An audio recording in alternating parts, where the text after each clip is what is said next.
Thank you for your comment. But I disagree.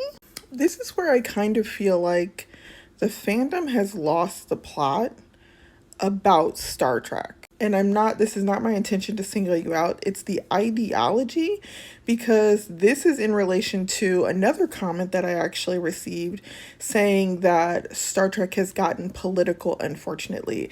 And like, what does that even mean? Because Star Trek has always been political. That was literally the whole point. I think that there's some confusion between the characters in the show being put into situations that test their personal and group ethics, their morality, their choices that they make, is to explore the nature of our humanity and how our humanity allows us to interact with others, both on our world and other worlds.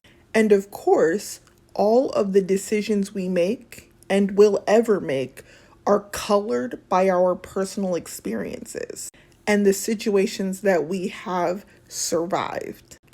My earthly experiences as a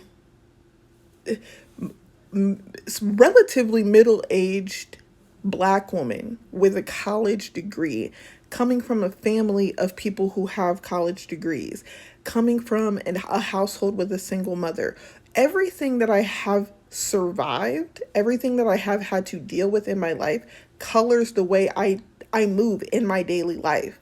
And how would we expect the characters in Star Trek to operate any differently? Does that mean that everything is colored by their trauma? No, not necessarily. But it does mean that they would factor that experience into the future decisions that they make. Whether they have courage, strength, empathy, whether they can consider the decisions that would lead to the needs of the many being satisfied over the needs of the few.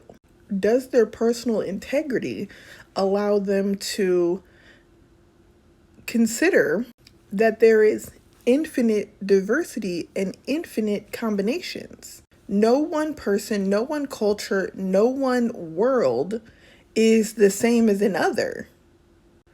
The purpose of Star Trek is to teach us to mentally walk a mile in someone else's shoes, because we are not the only people that matter.